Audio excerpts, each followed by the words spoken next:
Should be, there we go. Okay. Mark Paker, hello. Hello, Laurence. Welcome to Eyes Wide Open. Thank you. Thanks for joining me. Or actually, this is Algarve Amplified. Welcome to Algarve Amplified. We've changed our approach. Algarve Amplified now. Algarve Amplified, at least while we're here. Okay. You know, yeah, thanks for coming on at such short notice. I really appreciate it. Being the first new guest in our new studio. Hopefully I'm going to be in this one for some time to come, because I've been shuffling around from place to place over the last 2 years, and this is hopefully going to be our new home for a while. So thanks for coming in at such short notice. I do appreciate it. My pleasure. I just happened to have a free day, so it was a good synchronization. Yeah, and we have a mutual friend, is Jean de Baker, and that's how we've come to meet, and that's how you've come to be on the show, which is always good. Yes. Yeah, because he had sent me the the video of his interview, so that's how I discovered your channel. Yeah, because you sent me an email, and you said how much you enjoyed the chat with Jean, and asked me to have a look at a podcast you've done yourself, which was really interesting, talking about Tartaria, which I want to touch upon later, because you've got an interesting spin on that. Yeah, I have my own perspective on the whole Tartarian, I guess you might say, movement. Yeah. Yeah, because I guess that's what it's turned into, a whole movement, hasn't it? Which initially it just began with some, internet videos, but we'll get to that. So, but maybe first is, how have you found yourself here in Portugal? Because you're from Belgium, I believe. Yes, Belgium. So basically, I like to say, because that's how I experience it, that the land here called to me, and that is part of the relationship I have with planet Earth. So we all have a relationship with the planet, whether we are aware of it or not. And she has her own ideas and desires about where she would like us to be on her body, because we all have a specific, very specific and unique energy signature. And that unique energy signature interacts in a very specific way with the energy of the Earth, according to the place where we are.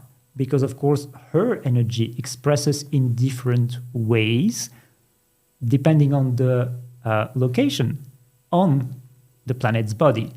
So you might compare it, liken it with the way an acupuncture needle is going to work on the meridians of the human body.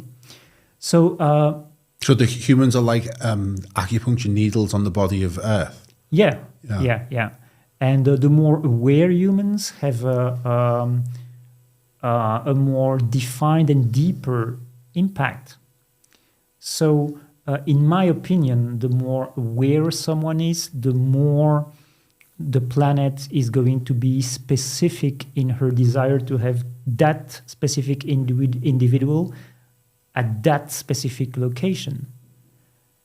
And I had known for a while that I wasn't going to spend all of my life in Belgium, because I had a growing feeling that I was basically done with my native country. It's a small country, territory-wise, and I've exchanged with many people about it, and we share that same feeling of a kind of compression that people are subjected to in Belgium. It's like a feeling of confinement. It's like that in England too, even, it's a bit bigger than Belgium, but it's really packed. Yeah. And it's noticeable when you come to Portugal. Yeah. A country with a landmass maybe similar to England, and there's only 10 million people here compared to 70 million in the UK, and there's so much more space. Yeah. And I didn't actually know where I was going to move to. And at some point, I started to think of Portugal without any specific reason. But Portugal had been on the back of my mind for a long time, meaning that I had a desire to visit Portugal, but like going on vacation and explore the country, not live in Portugal. And that had started decades ago, and for whatever reason, it had never materialized. And in 2018, 2019, it started surface in my awareness in a really insistent way. And at some point, I said, okay, I guess that's where I'm supposed to go. So I started to do my, little research, and I quickly narrowed the focus down to Algarve. Mm-hmm.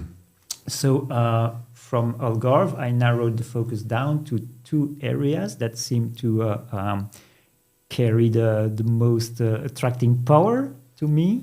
And these were the Tavira area. Yeah. I know many people have that same experience. Yeah, we did exactly the same thing. Yeah. And then Lagos. Yeah. So we started in Tavira when we arrived. So we came, it was, well, you start in Faro, don't you? And then it was like, okay, which direction do we go? We went to Tavira, beautiful, quintessential Portuguese town, probably some of the best architecture in Algarve, because architecture isn't great here overall. It seems like there's the old buildings are few and far between, but Tavira seems to have that quintessential Portuguese vibe to it. Yeah. But it felt a little bit too old for me. I don't really know. And we came to Lagos and Luge, and we loved it. It's very interesting what you're saying there.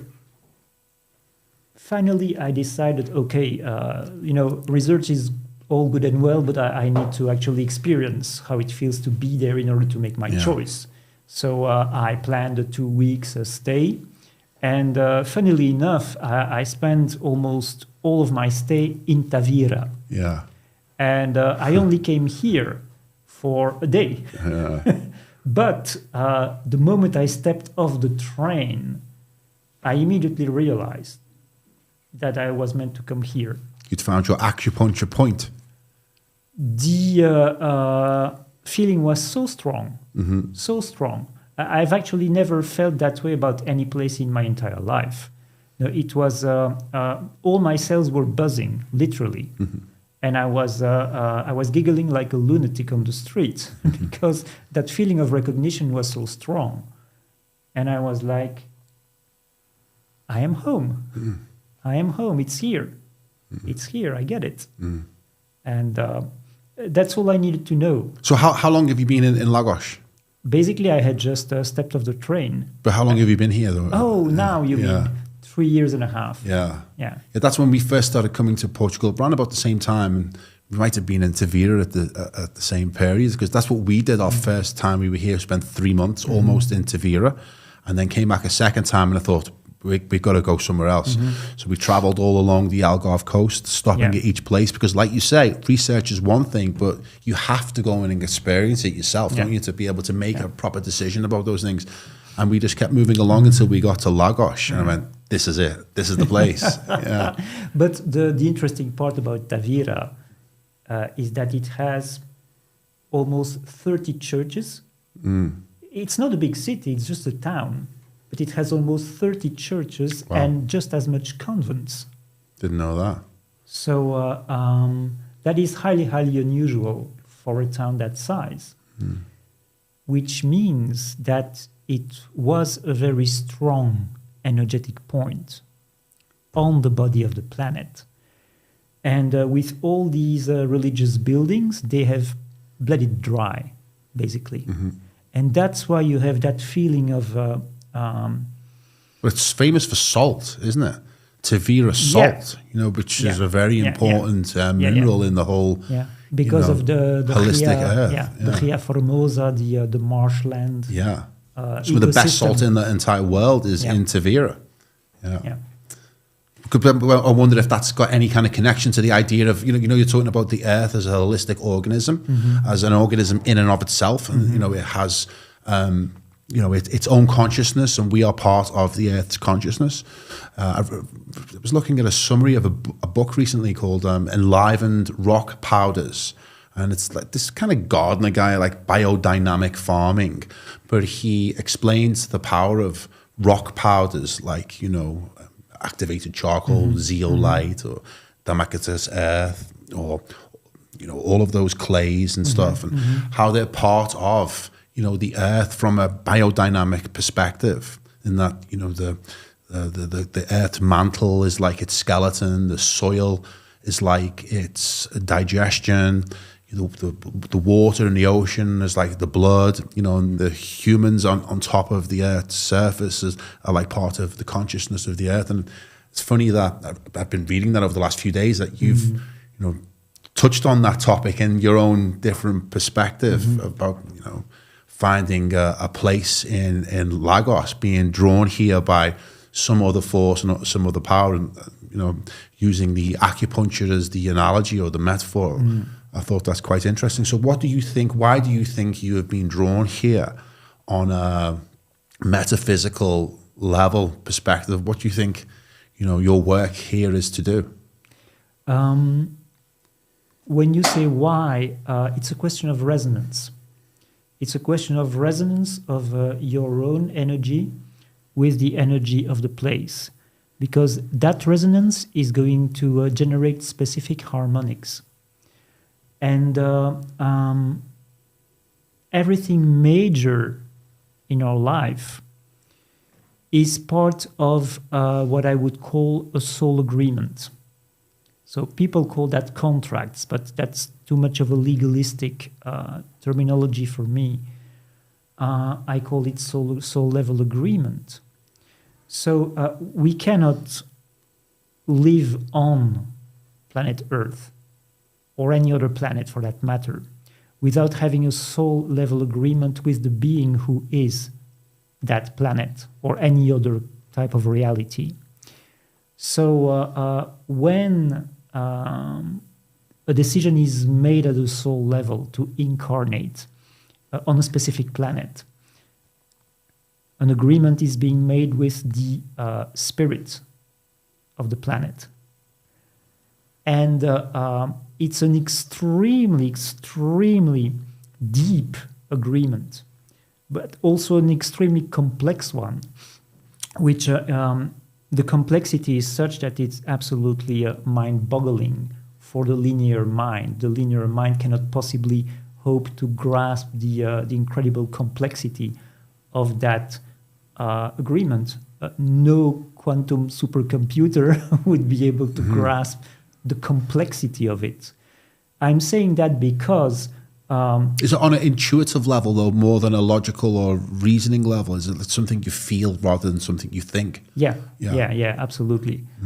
And any major decision in life, to me, is actually a consequence of the soul agreement.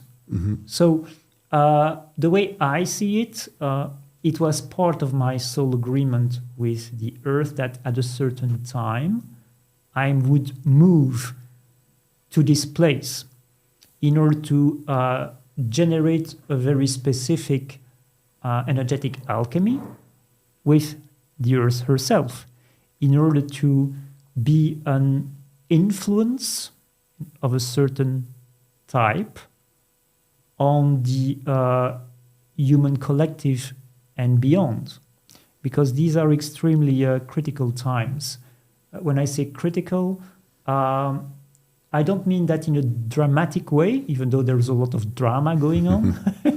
I mean in terms of the importance of the moment, which is absolutely pivotal in terms of the evolution of the planet herself and the evolution of the human collective and of all species who are living on planet Earth.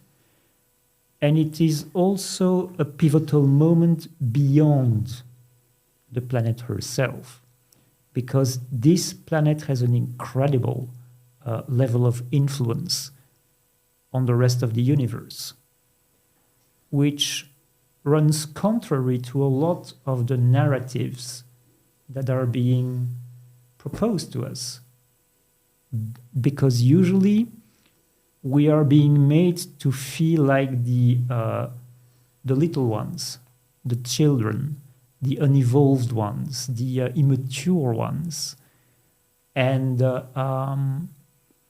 that might be true at a superficial level, because in chronological terms, the Terran, meaning the Earth human, we are a really young race compared to other races. But when you say we are a pretty young race, yes. Do you mean humanity's existence upon Earth compared to other life forms on other planets in other places? Yeah. Let's go into that a little bit. Yeah. Where you got that idea? Where did you draw that insight from? So this is something I've been studying for a long time, a really long time. As a child, I was already very drawn to books that were talking about UFOs and extraterrestrial contacts. I had read about the story of George Adamski and all these, let's say, early events, early from a modern European perspective. Because it's not really at all, but from the perspective of the framework of reference of modern European mainstream society. These were early events. So after I had my spiritual awakening, it shed a different light on the whole theme of contacts between Earth humans and other races, civilizations, and visitations and presence of extraterrestrials and their influence on human affairs. Because it's always topical. You know, UFOs and extraterrestrial life is always topical. I'm sure we've been talking about these ideas for centuries, if not longer. But it's really hot now because obviously with Joe Rogan and Tucker Carlson doing, a massive podcast that's been seen now millions and millions of times, maybe 11 million. And Tucker Carlson, who is what you would probably call Christian right. Makes quite a serious revelation on Joe Rogan's show, in which he confirmed his belief in UFOs, which I was like, what the hell is he talking about? But what I thought was really interesting was his take, probably through the Christian filter, was that they weren't UFOs from deep space. They were other entities from a different dimension. Because I'm not really convinced deep space even exists. I don't know how far it goes, and I'm not just going to believe the guys in the white coats, because we know what the guys in the white coats tell you, whatever they're paid to tell you, right? You could also say that they are priests of totally scientism. Exactly. Scientism is not science; it's a dogmatic religion. Absolutely. And it's certainly not by chance that its agents wear white robes. like the priests of all religions. There is a very interesting continuity. There's a hypnotic effect, isn't it, from putting the white robes on? It means that you have legitimacy and authority above all things. Authority. But so just with the whole thing about Tucker Carlson making that revelation and making Joe Rogan a little bit uncomfortable because they had some differences. I want to, where are you up to? What's your take on that idea of that's a very, very good question. I'm really glad you asked that one, because usually these debates are presented to us as either or. And most of the time, that's not the right way to frame the terms of the debate. And with, let's call them ETs, for the sake of the simplicity, with ETs, it's the same. It is not either or, it is and. And. So we have people who come, people and beings, because when you say people, you immediately think humans. So I'm going to say beings. Beings who come from outer space, but from outer space and other dimensions at the same time. Because each reality has its own dimensional spectrum of frequency. So it is very rare that people who come from other planets live in the exact same spectrum of frequencies as we do.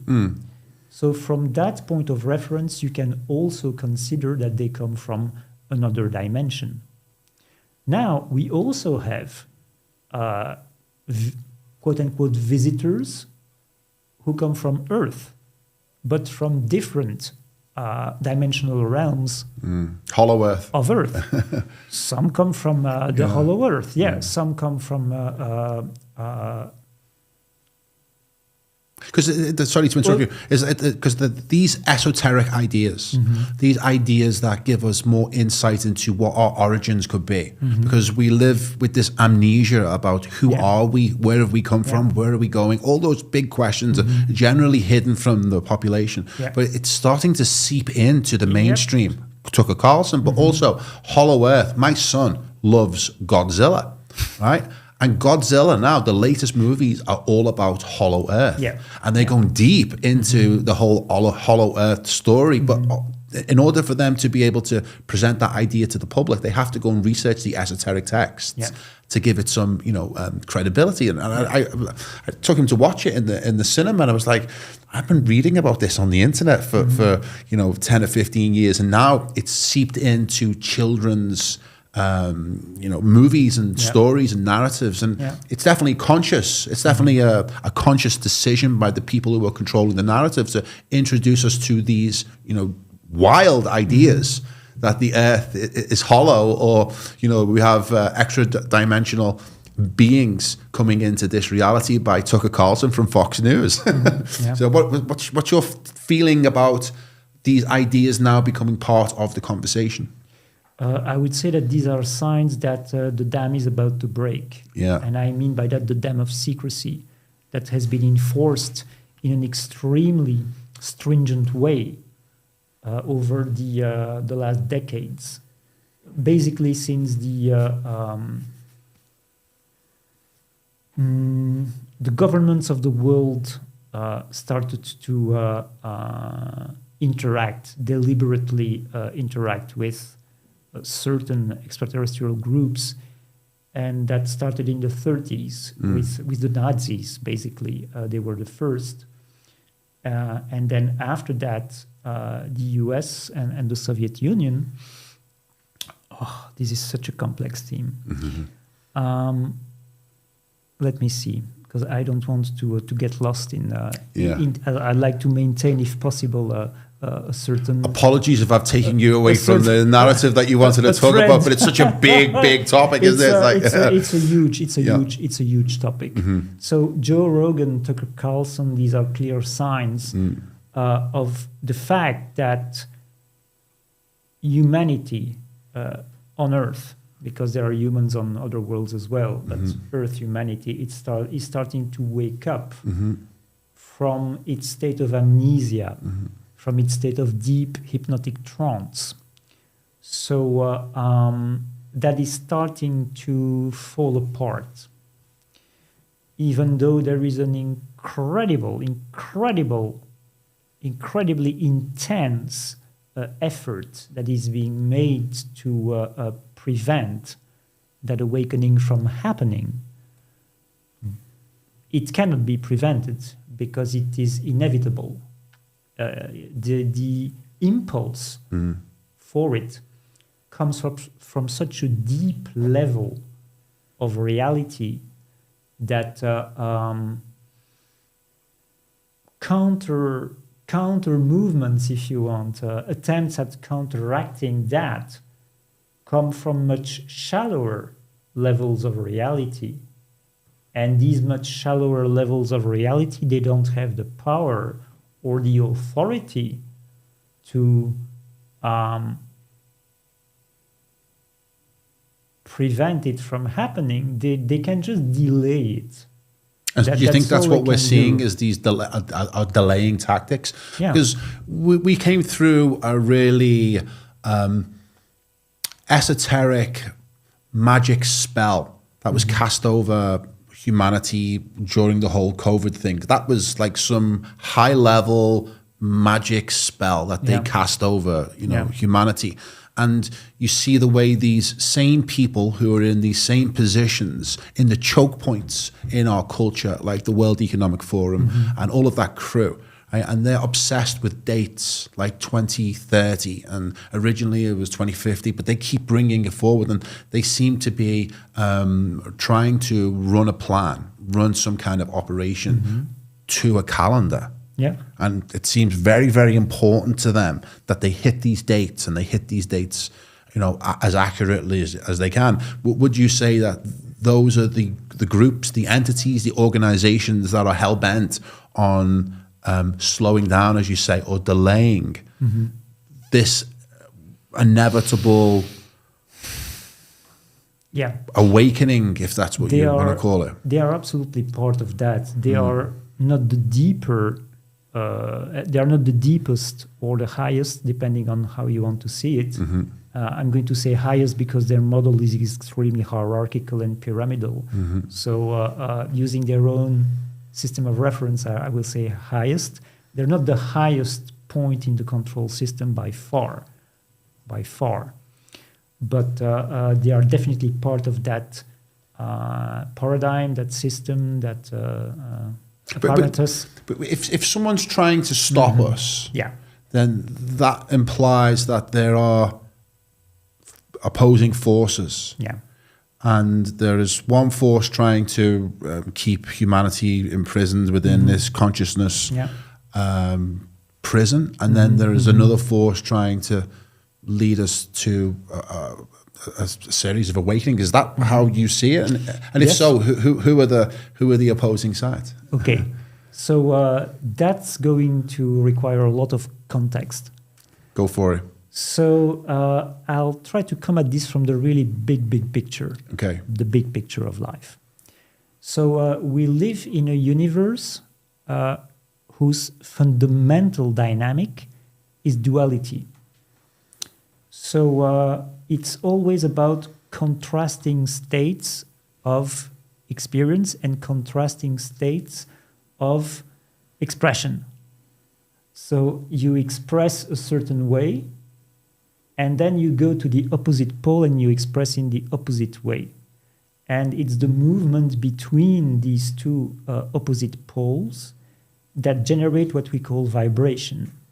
You know, vibration is a movement between... Oscillation, isn't it? Exactly, between two opposite poles. And that is the fundamental dynamic of this universe. So there is absolutely no place, no dimension, no reality in this universe where duality isn't present. It's just that in the more refined dimensions of life, the more subtle ones, opposites are in harmony. They're in dynamic balance, harmonious balance. Whereas in the more dense realms of existence in this universe, opposites can be in conflict. And so there can be the experience of war, for instance, and there can be what we call evil, which is pure malevolence. So there is a force in this universe that wants to control everything and that wants to exploit everything. Basically, a group of entities. Now, if we talk dimensions, I use as a reference, frame of reference, a model where there are 12 main dimensions in the universe. And there is a very big, shall I say, divide. It's not real, but it's perceived, divide between dimensions 1 to 4 and dimensions 5 to 12. Because 5 to 12 is the realms of harmony. 1 to 4 is where conflict is present, drama. Where are we in right now? Where we speak right now is where we are what emitting, number are we where in we are emitting these sounds is the third dimension. The third dimension. Is the third dimension. But the really interesting part of it is planet Earth exists in all 12 dimensions simultaneously. Does that imply that we exist at some level on those 12 dimensions? We do. Yeah. We do. We are fundamentally multidimensional beings, and Earth humans, contrary to appearances, are the most multidimensional beings of the entire universe. And so is planet Earth. And she is absolutely a unique jewel of the planet, of a planet. That has no equivalent in this universe. But I'll get back to that. Okay. The control system, where does it come from? What are the two forces that are in opposition in the drama that we are currently experiencing? There is a group of entities that exist in the upper levels of the fourth dimension. The higher harmonics, the higher octaves of the fourth dimension. And we traditionally tend to refer to these as the gods. And that's certainly how they refer to themselves. And these guys, their whole experience of life and their whole condition as deific entities stem from a really deep insecurity. They are basically afraid of the process of life.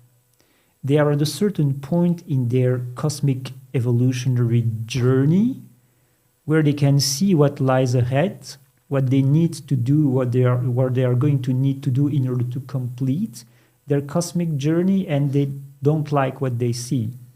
They don't like what they see, and they go, I don't think I would want to go there. You know, I would rather retreat to a place and a state where I am untouchable, and I can pull strings, and I don't have to go through all these unpleasant experiences that I'm kind of perceiving down the line. So fundamentally, it is a drive and an impulse to put yourself above the process of life.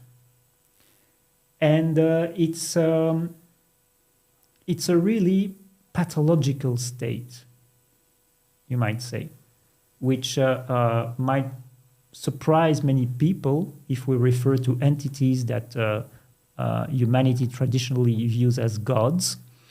But I would say go and read a few myths about gods and see if they look like sane beings to you.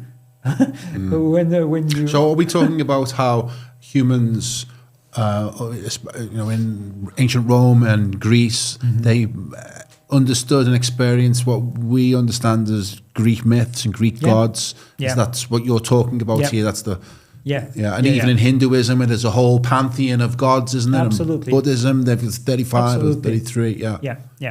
So there are groups of them, there are factions of them. And what you're saying is that they're entities that exist on the fourth dimension of the 12-dimensional structure and system. Interesting. It's the upper one above us echelons of the fourth dimension has many sub-layers, sub-dimensions. Yeah. And they are in the really highest octaves of the fourth dimension, which is why they are able to fool people into believing that they are at the apex of the universe.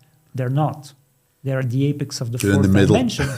But because there is such a dense membrane, energetic membrane between the fourth dimension and the fifth, to many people, when they look, they see clairvoyantly, when they look clairvoyantly, they're going to see all these many sub-levels of the fourth dimension. They're going to be what sits on top of the fourth dimension, and they're going to go, wow, that's the top of the universe. There is nothing above that, because of the thick membrane that is called, esoterically, it's called the Great Void. But what gods do is that because they isolate themselves from the process of life, they also isolate themselves from their own greater being to an extent, from their own soul to a large extent. They cannot cut that connection completely because that's impossible, but they restrict it. Mm-hmm. That's a consequence of their desire of being control freaks, basically, and wanted to. So what you're suggesting is that the entities or the force of that's resisting humanity's development are the gods that exist on the fourth dimension? Yes, basically what we are dealing with is an absolutely colossal multidimensional empire. Wow. With these guys sitting on top. And because they have restricted to such a very large extent their connection to their own being, they need to find external energy sources to sustain themselves. Like the Matrix, almost, like the human battery. Exactly. Yeah. Exactly like the Matrix. And it is a drive, it is their fundamental drive in life that is a form of insanity. Some people call it, I had some friends who called it the vampire empire, because extracting and harvesting and hoarding energy is their obsession. It's their obsession. But those myths in human culture exist for a reason. Yeah. You know, they're there to give us some kind of narrative insight into these forces that exist beyond the material plane. Mm-hmm. Yeah.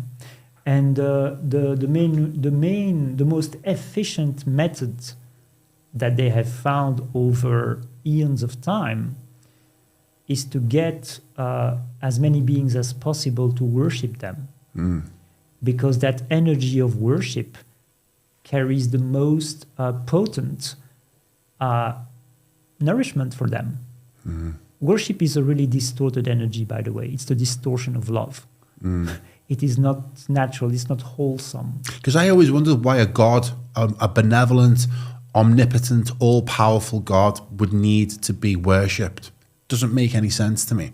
Exactly. Because only somebody that was insecure would need to be worshipped. Exactly. Yeah, to feed that, pathological narcissism, if you like. Yeah. And they are very insecure beings. They are very insecure beings, which is why they need that constant reinforcement. But also, it is their food source.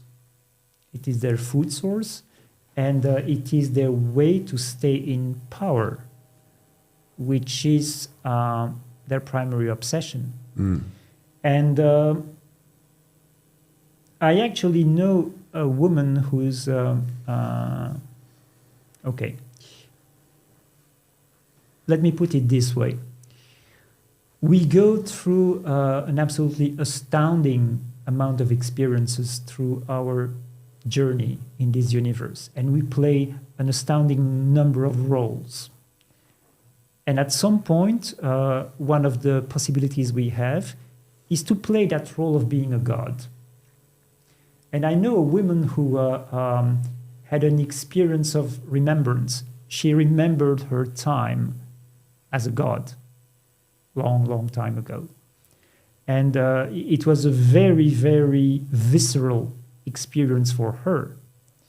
And she explained that she was in that state of obsession, of wanting to gather ever more power, and getting her energetic tentacles, so to speak, into as many beings as possible to suck as much energy as possible. And it was absolutely relentless. She couldn't think of anything else until she had until she one day, because that ultimately happens to any god, one day she snapped out of it. She woke up from that crazed state of greed.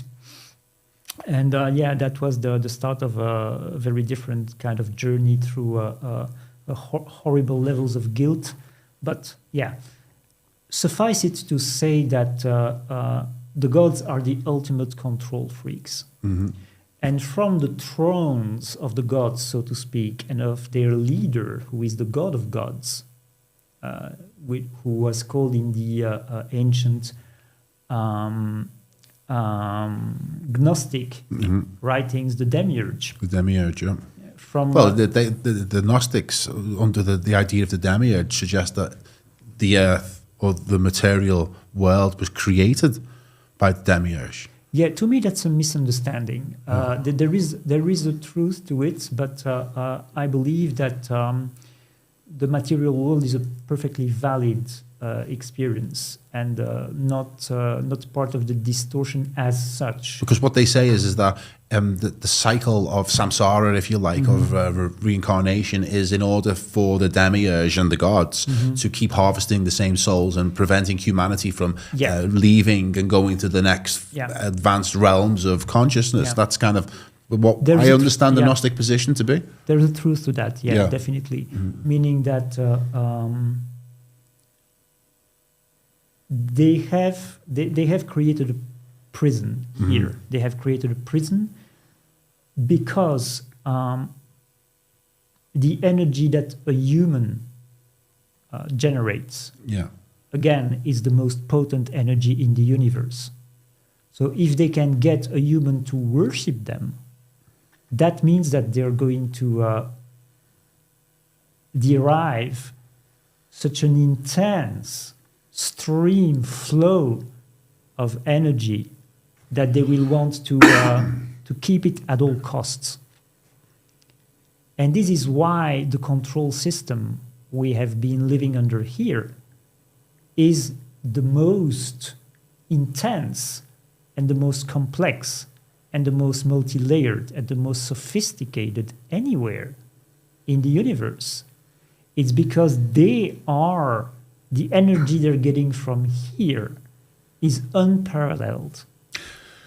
Because, I mean, it's really, really interesting, insightful way of giving reference to the events that we see in this experience. Because, you know, when we see these acts of evil done for evil's sake, it doesn't make any sense. Why would these, you know, institutions of power, why are they just seem to be committed to doing evil acts, right? It just doesn't make any logical sense to me. But also this idea of planning over generations, like why would humans plan for things and work towards a goal that not only will they not see, their children won't see, their grandchildren won't see, because of the time scale that we have on this planet, it's, you know, 75, 85 years.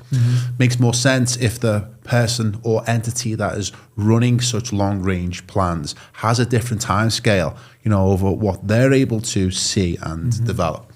So it does give some answers to some of the unanswerable questions of why we see these, you know, these really, really dark events, you know, that we've witnessed over the last few years, and about these, you know, these people carrying out these acts.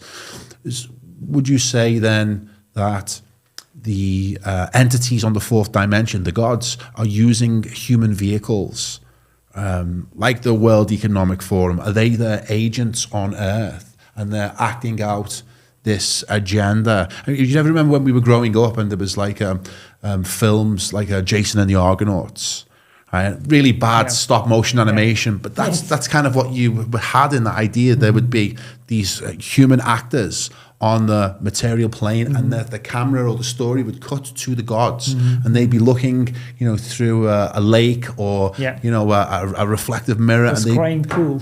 Yeah, and would you say there's some kind of you know, that's a good analogy for what's going on? It is. It is.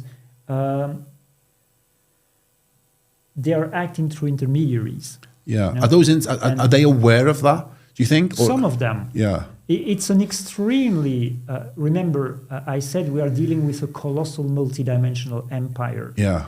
So the pyramid has many, many levels, and the gods are sitting at the top, and on top of them is the god of gods. But somewhere in the pyramid you find human minions. Yeah.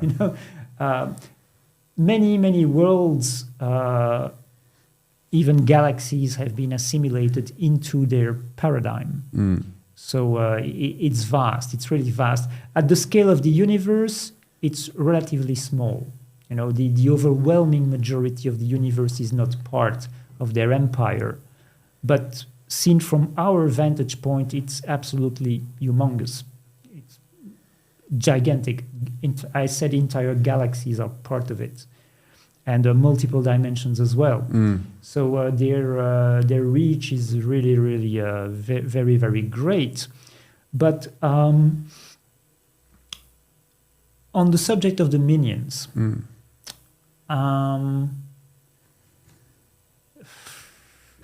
there is there has been a lot of talk about the Illuminati families, and there is a truth to that as well. But usually we are being told that there are 13 of them. I don't believe that's exactly the case. For me, there are 6. Are they in the room with us now? Can't see any of them. Are there 6 families in the room with us now? So these 6 families, they specialize in a certain area of human activity. Now there is the economy, there is the military, there is politics, which are all ways, of course, to control human society. So that's how they specialize, and at the head of each family is one individual. Now, they used to report to one single guy who was on top of them all, who was not from here. He was an extraterrestrial. Nimrod. Yeah. Well, his traditional name, his most ancient name on Earth is Enlil. Enlil. That's how he was called in the Sumerian writings of old, Enlil. But he's been known by many other names, like Yahweh, for instance. Okay. So really nasty guy, by the way. Really, really nasty individual. Demiurge. You might say that he's a kind of manifestation, lower level manifestation of the Demiurge energy, because he really he's an expression, to be more specific, of the dark side of the Demiurge, because that's another very interesting point. Yeah, that one is really worth explaining. So that empire has a dark side and a light side, which is like the rest of the universe, but in a different way, in a distorted way. The universe has light and dark isn't particularly bad. Dark isn't evil. It is a force of resistance. So, the light is evil in that framework. It is twisted. Yeah. It is twisted. It is a synthetic twist. Of natural light. So in the natural universe, light and dark, they cooperate. So dark will be the force that opposes your creative momentum, that will prompt you to be even more creative in order to overcome the obstacle that the darkness is presenting to you in an honorable way, in a decent, honorable way. In the empire of the gods, darkness is what we call evil. It is malevolent, it is pervert. Whereas light has qualities of synthetic light, self-righteousness, sanctimonious superiority. Well, look at the shift at the moment. It's a LED light. We're just entombed, aren't we, in LED light? That's it. Yeah. So it's their own version of light. Yeah. And their own version of love, which is controlling love, conditional love, even though they claim that it is unconditional, it is not. It comes with conditions. If you don't abide by their protocols of behavior, they will, for instance, show you the cold shoulder. They will get passive aggressive with you. That's how synthetic light typically operates. It's controlling. Yeah, I did a podcast with Jerry Marzinski, and Jerry Marzinski is an American psychotherapist, worked in the American prison system and mental hospitals in America for over 30 years. And he had enormous experience with dealing with high-level criminals, but specifically paranoid schizophrenics. And he came to an absolutely radical realization and insight that paranoid schizophrenics are actually being possessed by entities, and the voices that are speaking to them are not in the paranoid schizophrenic's head. They are actually being possessed and used as human vehicles. And this guy speaks with so much authority, credentials, right? And the way he explains his stories, it's difficult to find a hole or a gap in what he's saying. And he talks about how these entities, if you like, would respond to certain spiritual remedies. So if we wanted to get rid of them, he'd say a prayer, or he wanted to get them out the room, he would say a psalm, and it was a really, really deep dive into the spiritual dynamics that are going on behind the scenes. But this modern society uses terms like psychoanalysis or paranoid schizophrenia to move us away from our traditional understanding of these things, these ideas of light and dark and spiritual entities and extraterrestrials. And is that kind of a way to understand these esoteric ideas of light and dark? It's related to it, yeah. So regarding that specific theme, I would say that most people who are being institutionalized these days and are being prisoners of that psychiatric system, in the past they would have been helped by shamans who would have dealt with the entities. But that's interesting, isn't it? That we've been detached.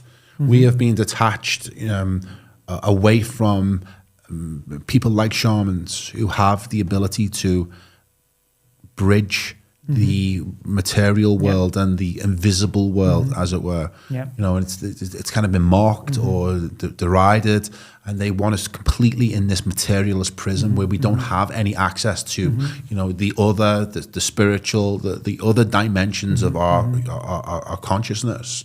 And clearly that's like the movie villains that you've just described. Probably they're the ones that are manifesting and operating that system.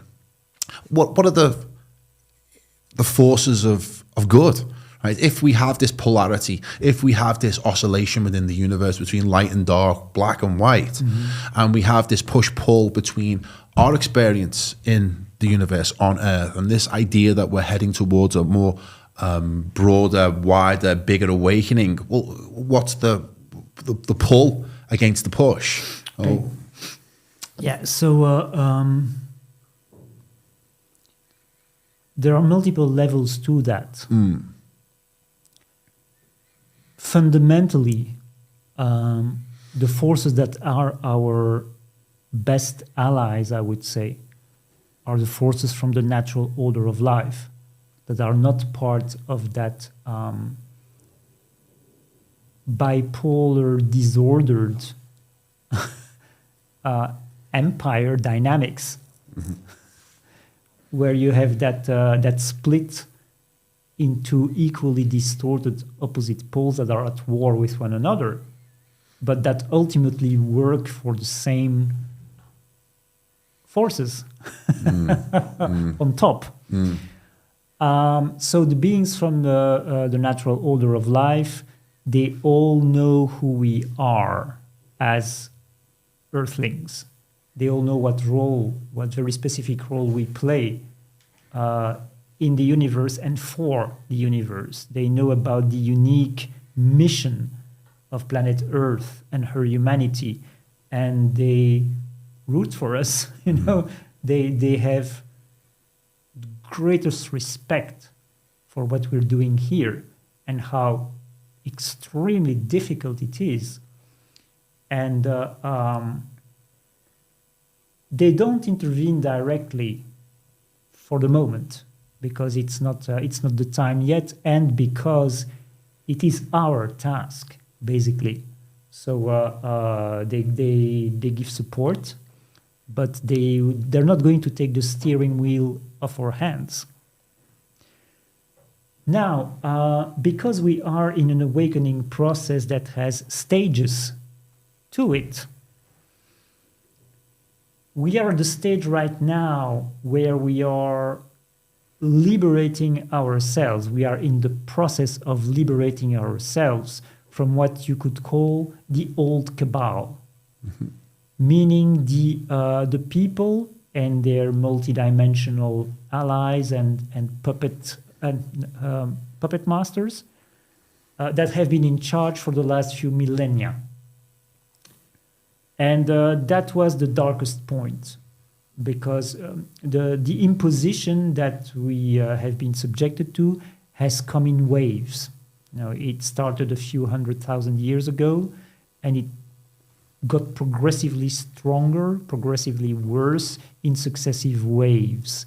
And the last of these waves touched us about 6,000 years ago, and things have been at their worst since, the worst we have known in our history as Earth humans.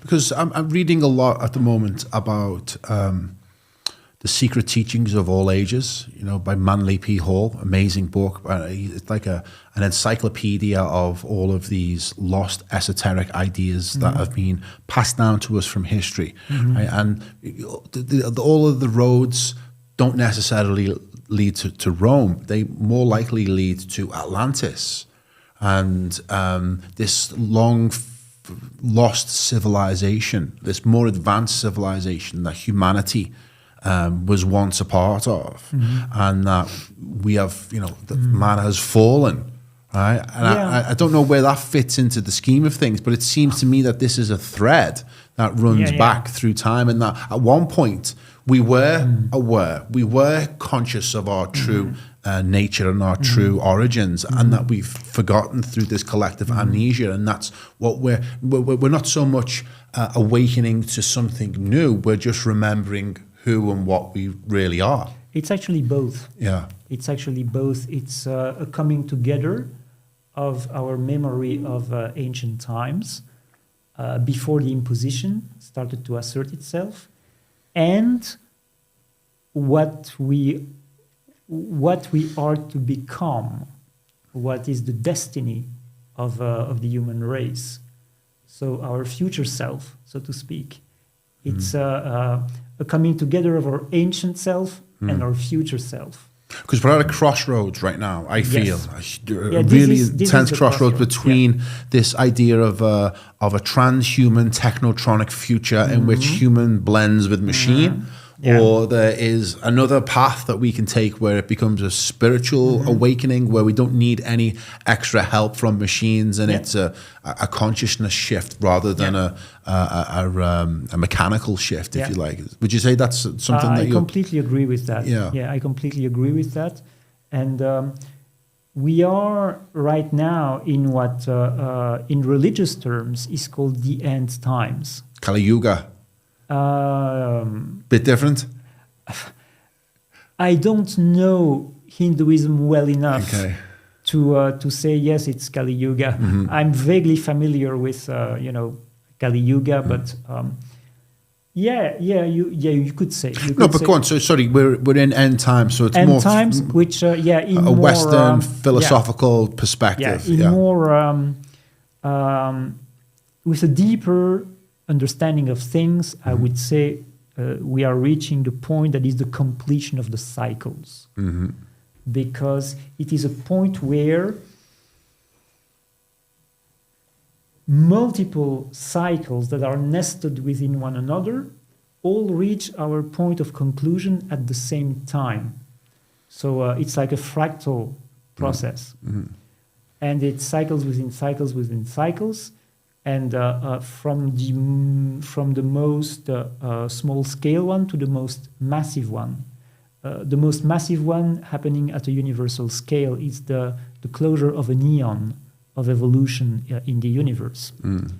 And simultaneously here on Earth, we go through the conclusion of what you could call an era. Simply. Simply. So in this scenario, it is happening, it is unfolding in several successive stages. The stage we are at right now is the ousting of the old cabal.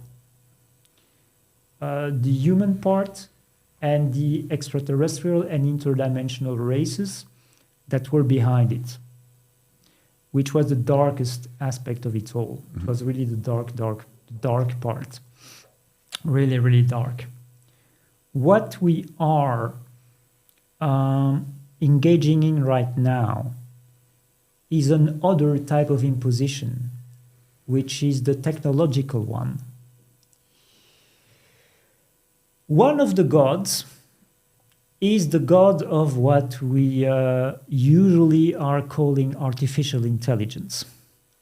And one of my friends and great mentor, George Kavasilas, is calling it technological intelligence because it's a more fitting term. Because it's not artificial. It's not really. It's not really specific, artificial. Isn't it? You know, it's an intelligence that expresses through technology, like our own expresses through biology. That's right. Yeah. So it's not artificial per se because it also comes from where we come from. Yeah. So the god of technical intelligence behaves like all gods do. So it wants to conquer, it wants to control, it wants to exploit, it wants to harvest. And it's been making its push in a very strong and assertive way over the last decades.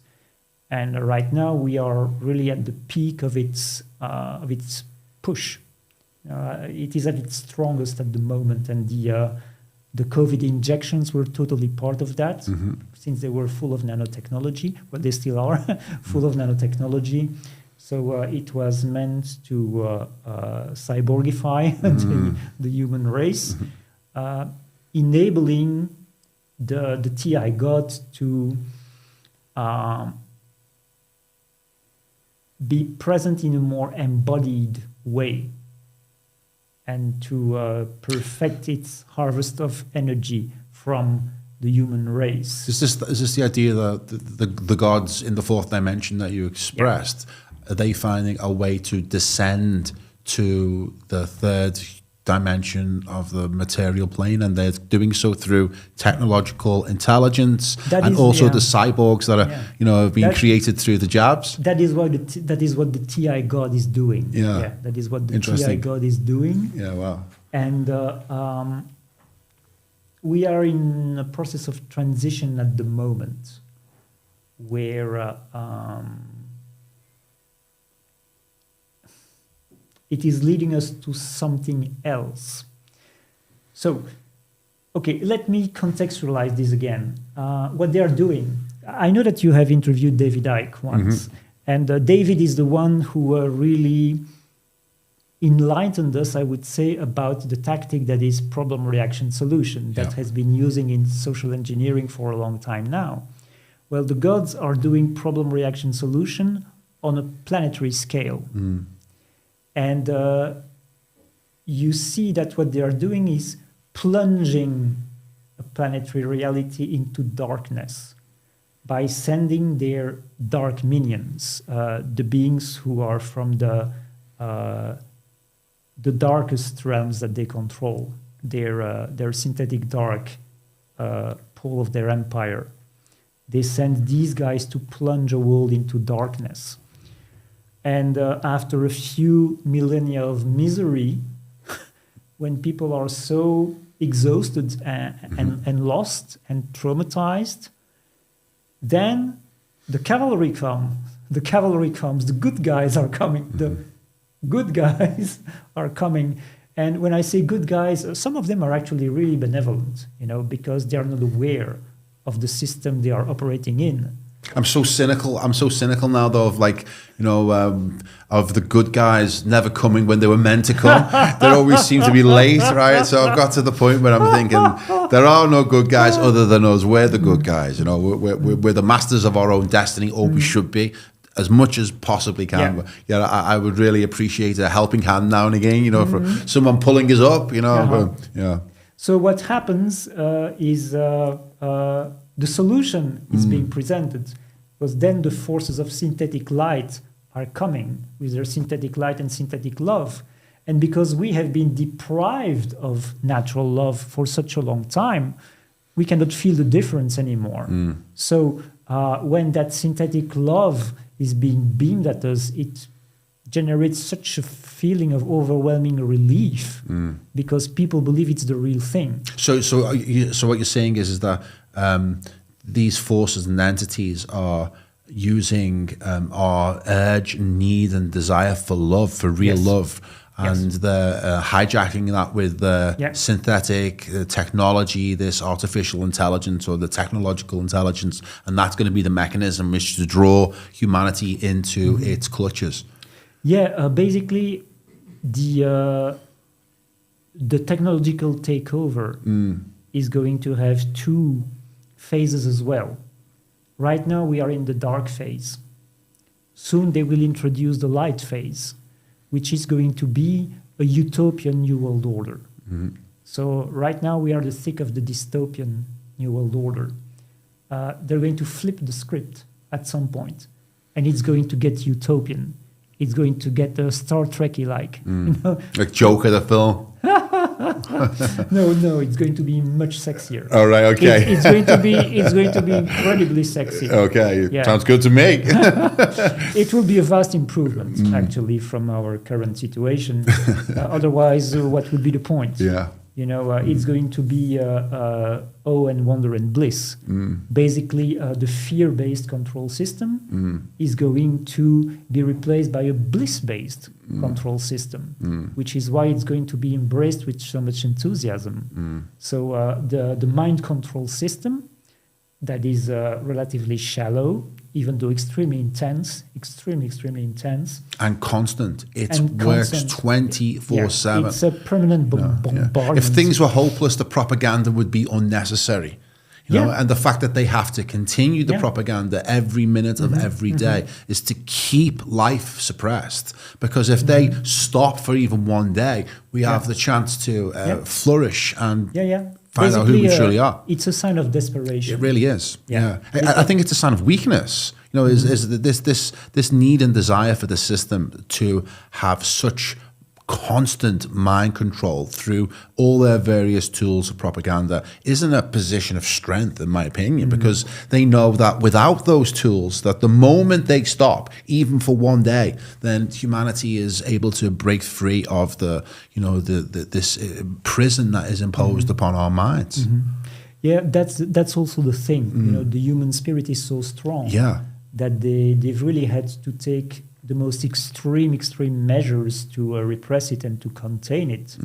And as the pressure builds from within, from the deeper layers of reality, they have to meet that building pressure with an equivalent level of external pressure to keep it contained. But at some point, it's going to break. It's going to break because they cannot possibly hope to match the pressure that is coming from within.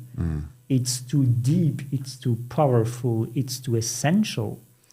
So I want to bring this this topic to a close before we wrap up and move on to the next one. But just to finish, is that okay? We have this choice that is being presented to us, which is this technological revolution, right? Yeah. But the other choice is we don't go down that path, and we go down the path of the human consciousness waking up. How does that happen? How do we resist the temptation? Mm-hmm. How do we resist the temptation of what's being presented with this artificial reality in order for us to find truth, light, and love? Mm-hmm. Well, Laurence, you know the old biblical expression or from the gospel, separating the wheat from the chaff. That is what is going to happen. Meaning, humanity is going to split? Yes. Yeah. Yes, humanity is going to split because it is meant to.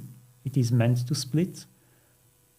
Different individuals will take different paths. So the cyborgs who go down that route, and the ones who will remain pure blood, if you like, will take the other path. Yeah. Yeah. Basically, there will be 3 different paths. And they're not going to cohabitate They're not going to cohabitate here for a very long time. There are those who will choose to go down the road of technology. So they will be assimilated into the technological singularity that the transhumanists are talking about and yearning for. Mm-hmm. So the transhumanist leaders, you were talking about possession before. They are basically possessed by the TI God. Mm-hmm. They are its vessels.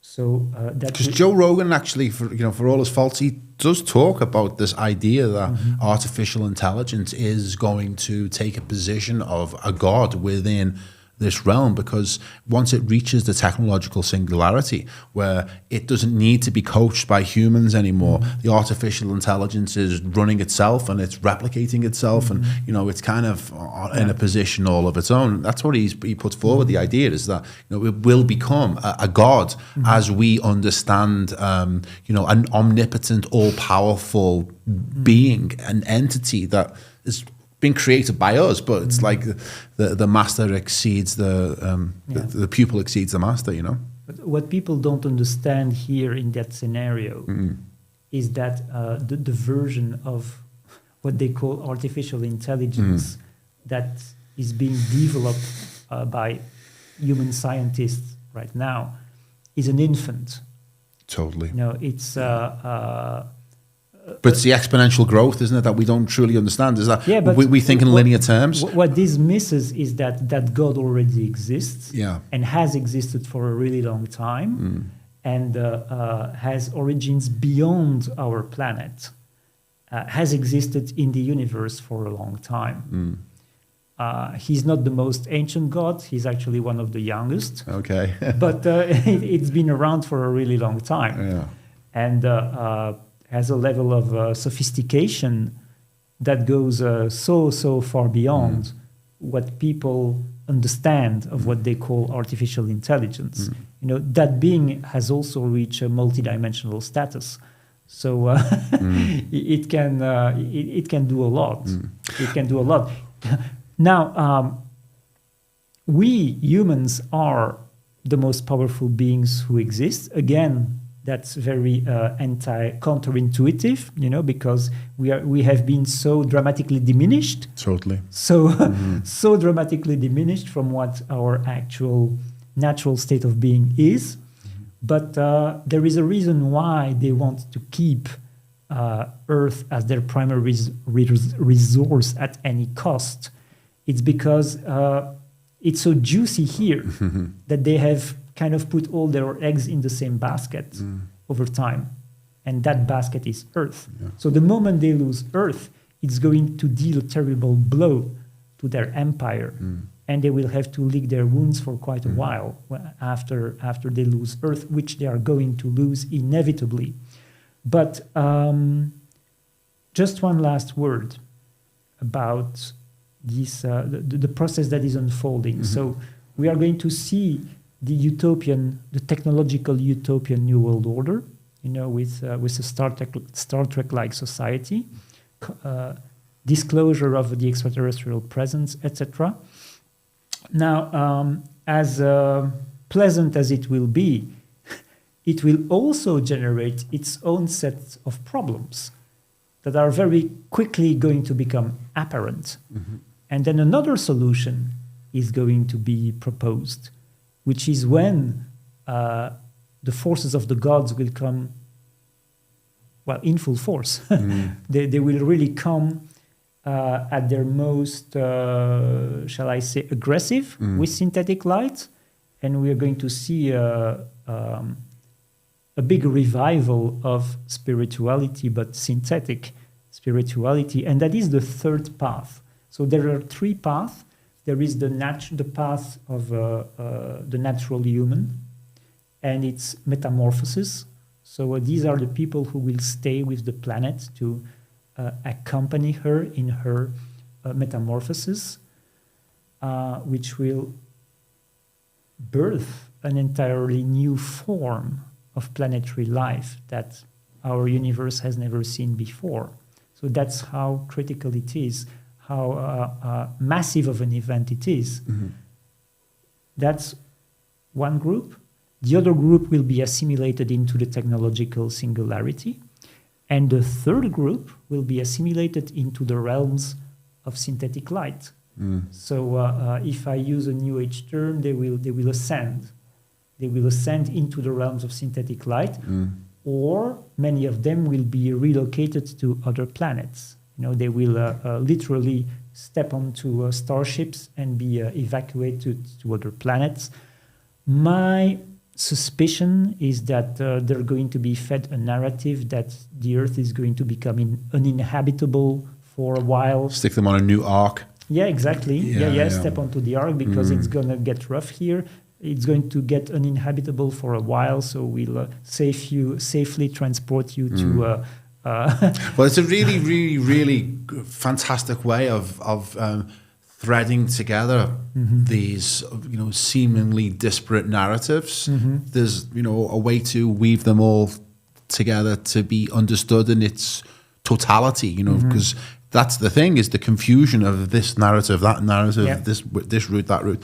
And, we've kind of almost completed the conversation.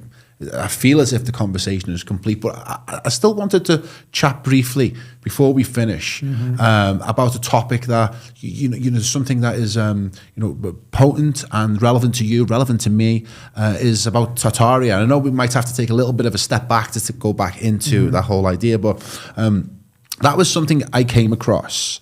It must have been about 5 years ago now, and I first discovered it with a guy called Flat Earth British. Really interesting channel, really, out there guy with some crazy ideas. But he introduced this idea of there was a lost civilization, that spread across the northern hemisphere of Earth, highly developed, highly civilized, and there are lots of traces of this society, this civilization's existence. And this started to see that these videos emerging of cities that were empty with no people in it, and humanity was actually wiped out through something called a mud flood, right? And then they repopulated into these Tartarian cities. Really, really interesting at the time. And I love fantastic ideas. I will entertain all fantastic ideas. That doesn't mean I believe them, but I will entertain them because I like interesting and funky ideas. But it stemmed from the Tartarian revolution in terms of the information revolution that it's presented into the culture. For me, emerged with this Russian mathematician called Anatoly Fomenko, and he was part of a tradition of the new chronologists. And the new chronologists you can date back to Isaac Newton, in which they argue that the timeline that we have been sold is based on one guy, Scalagarian chronology, and that there is a big anomaly in terms of how much time has been experienced. And the new chronologists, from Isaac Newton right up to Anatoly Fomenko, they state that we've added 1,000 years at least to the chronology.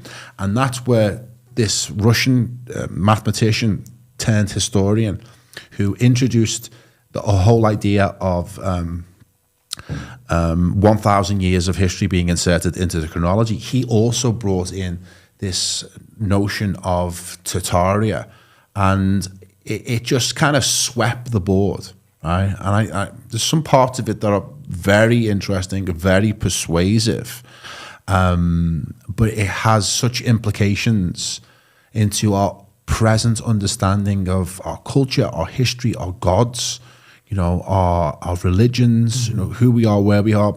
And I know it's taking on a life of its own right now in the culture, and you've got a different take on that. Yeah. And I think it would be interesting for us to finish up the podcast talking about Tartaria and what your take is in it, in light and in the context of everything we've just spoke about over the last hour and a bit. Yeah. I'll try to be brief because there's a lot to say about it's another podcast in itself, isn't it, Tartaria? There's a lot to say about Tartaria. To me, Tartaria is the theme of Tartaria is significant of what I call the era of confusion that we live in at the moment by design.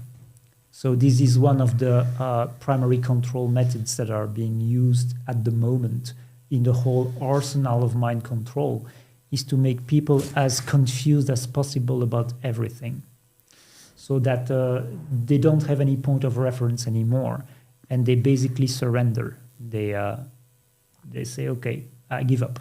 I give up. I don't know. Just tell me what to think. Tell me what to do. So they become like potty in the hands of the potter, so to speak. It also has a positive side, because even though it's meant as a weapon of control, it is also deconditioning people from a lot of their old worldviews. So somehow it helps them to become aware that they don't really know anything. No. You know, that most of what they believe they know were just that beliefs. But I think that's, if it is a psyop, it's for that reason, is to deconstruct who you are, because once you lose a connection to your history, who you are, all these things, and you start to think that's all a narrative, everything that we know is just a fake narrative that's being created to, you know, give us these false ideas to be controlled. When you go through the whole Tartarian experience and you think it's all just a pack of lies, even our basic history is, it can have a detrimental effect upon your psyche and who you are, because you lose your identity in the process, you know? Yeah. I think the Tartarian narrative goes way too far in many areas. You know, it goes to extremes that are unreasonable. Time is a very tricky thing. Time is a dynamic, you might say a dynamic being in and of itself. It's not linear, it's not constant. It can be experienced in very different ways at different moments.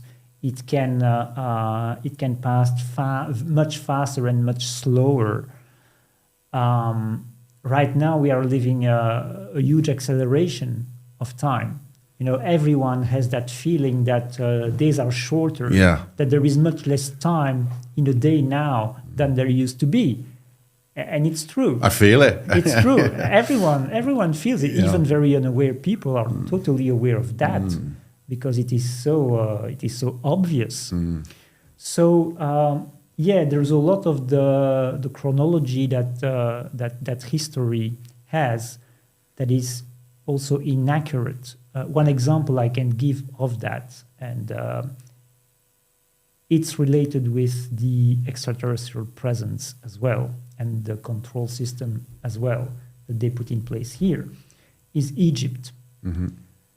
The Egyptian period lasted much longer than historians are aware of. And Egypt had a much more important place in the history of the world than they are aware as well. What I mean by that is that several times Egypt was at the head of an actual world empire that expanded and then shrunk and then expanded again and then shrunk. The reason why historians can't wrap their head around it is that the pharaohs, they lived much longer lives than we do. They lived for centuries, if not for some of them millennia, because they were human extraterrestrial hybrids. So that's what the chronology we have of the history of ancient Egypt is off. It was much longer than historians realize. So that can happen. What I see happening with Tartaria is that there are many things that they get right, but out of context. And then somehow all these partial truths have been aggregated into that Tartarian narrative that is a bit like a Frankenstein monster to me, Frankenstein creature. Yeah, we had technology advanced civilizations on Earth that have disappeared, not just one, but multiple. It's happened more than once. It's happened actually many times. So that is absolutely true. It is also true that history has been manipulated in many ways. It's also true that in the past, some of these lost civilizations had free energy. Now, there is a version of the Tartarian narrative that we had free energy up until the mid-19th century. I don't believe that. I don't believe that because we have such a massive amount of documentation about the 19th century. Books, newspapers, personal diaries. It is so massively documented that I don't think it is realistic to assume that people were able to completely erase any trace of. It's not plausible, is it? It's not plausible. Yeah. Especially when they say, "Oh, they just forgot about the maps. They just forgot to do it with the maps." No. What happened with the maps is that these maps date back from a time when Europeans, they didn't know everything about the world.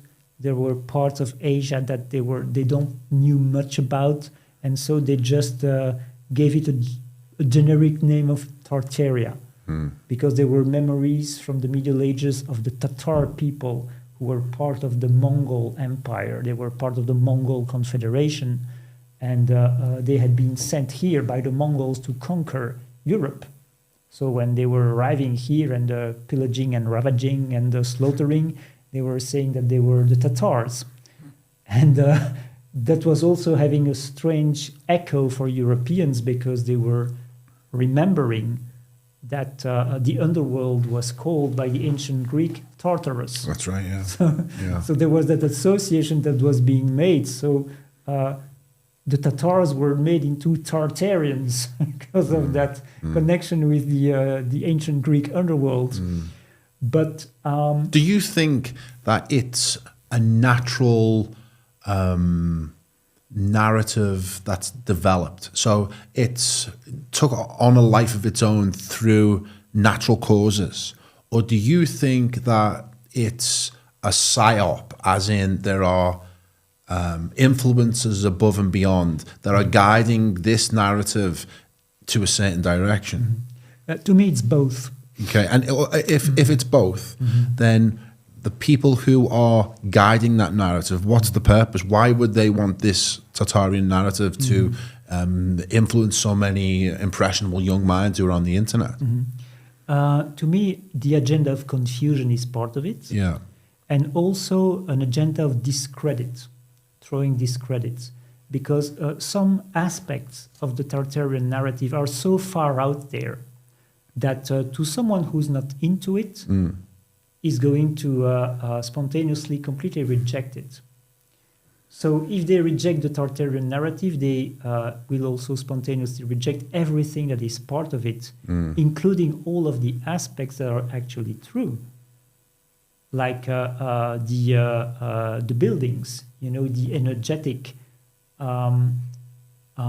energy devices that they're saying buildings were and stuff. Yeah, because these buildings, indeed, they have very prominent energy accumulating and energy calibrating features that are part of what I would call esoteric the esoteric aspect of architecture. So it's particularly true for any building that is related with worship. I quite agree that these buildings are free energy generators. I just don't think that they were meant to power human infrastructure. I believe they are free energy for the gods. Oh, okay, right, okay. So that's a different interpretation, isn't it? Yeah. Okay, so why have you felt the need to speak out against this Tartaria thing? What is it that's motivating you to give your critique of this particular narrative? Because Tartaria is what I consider to be, well, at least the way it has developed, you know. It's what I consider to be a mind virus, metaphorically speaking. Yeah. And in the community of my dear friend George Cavassalas, I started to see that it was starting to spread.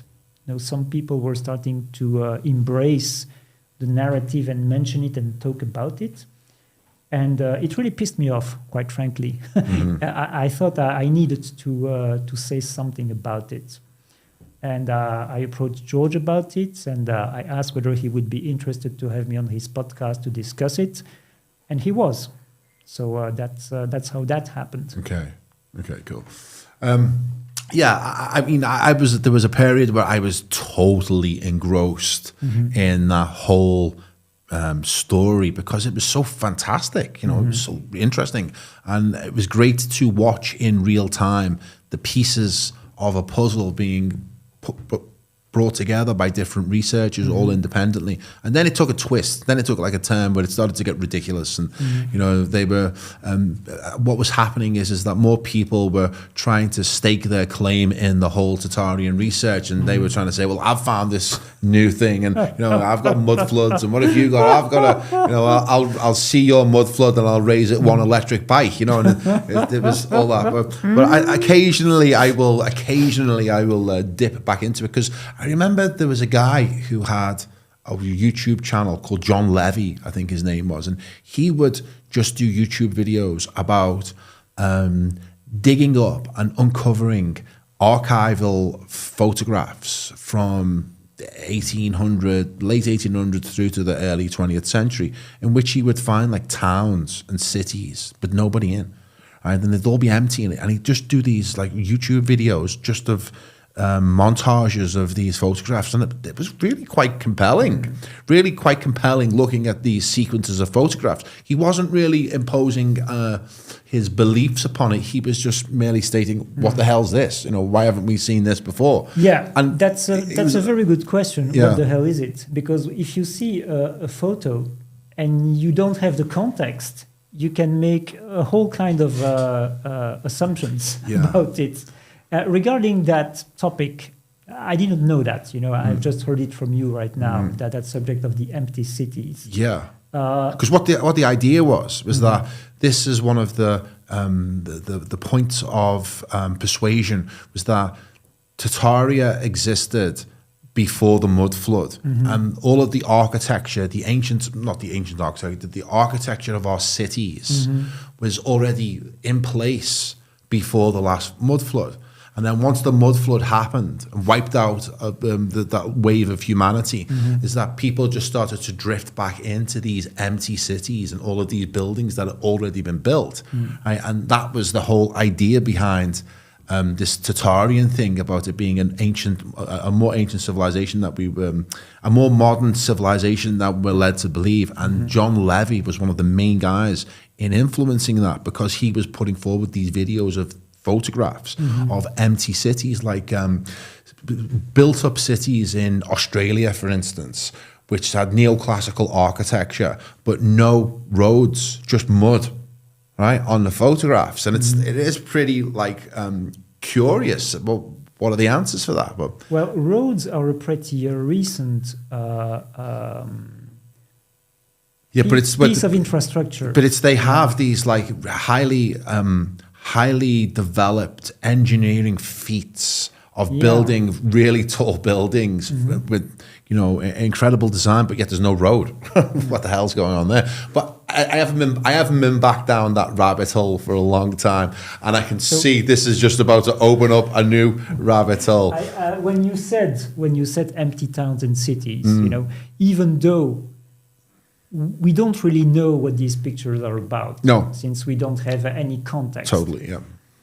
What I immediately thought when you said that is that there are empty cities right now in China. Yeah, that's right. Does that mean that there's been a mud flood in China? No, but it doesn't mean there's a mud flood. But what does it mean?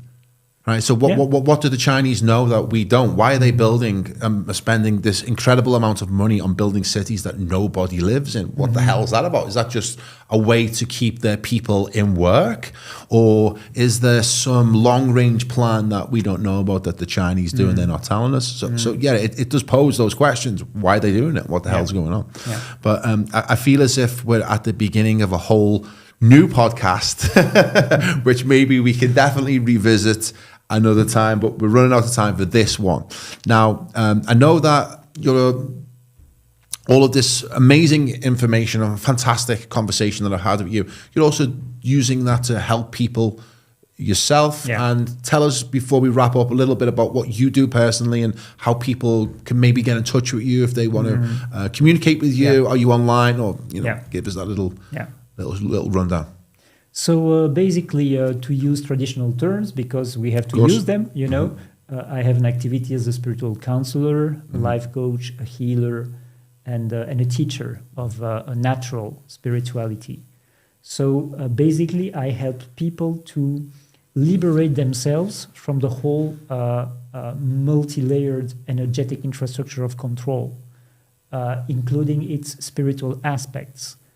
And we have a lot of energetic structures of control in the ether that are placed in our subtle bodies and our fields. It's grids, it's implants, it's installations, systems. Very, very, very, very complex. Very, very complex. So it can be removed. It's a process, of course. It's progressive. But the more you remove all of that stuff, the freer you are, the lighter you become, and the more of your wholesome state you get back, the less fragmented you are. Because that's one of the characteristics of synthetic spirituality, is that it throws you into a fragmented state of being. And even though this is the end of the podcast, I'm going to throw a last bomb that we can maybe discuss in a future podcast in a more detailed way. There are things that have been presented to us in synthetic spirituality as very holy and very, natural, and they really aren't. And one of those is the chakra system, which is actually, as I understand it and as I have experienced it, a gigantic, multidimensional implant, a synthetic implant, that it is absolutely possible to remove it. And many energy healers believe that you will die if you don't have chakras anymore. No, you don't die. You actually live better. You actually live better without your chakras, because that's one of their main effects. They are fragmenting your state of consciousness. That's definitely a bomb to leave the podcast on. There's going to be a few people who watch this go, what do you mean chakras are an implant? If people want to find you, where can they find you? So they can send me an email. My email address is in the description of the video. Do you want to read it out anyway? So it's pakermark@protonmail.com. Yeah. And I'm not going to spell it because I don't want people to sit with their notebook. So email, how about any social media? I have a YouTube channel. Yep. So my YouTube channel is with a great deal of imagination and creativity. I've called it Mark Paker. Okay. So that's a good way to do it, to be fair. Yeah. But I'm in the process of preparing a website because that is long Yeah. overdue. Okay. I've had a lot of resistance to that process that I have gradually overcome. So in the near future, there will be a website. But in the meantime, the best way to contact me is to send me an email. Cool. Mark, it's been an absolutely fantastic conversation. I didn't know where this was going to go or what to expect. I'm really glad that we did it, and I look forward to chatting with you again. Thanks a lot, man. Thank you. Yeah, Robert. cheers.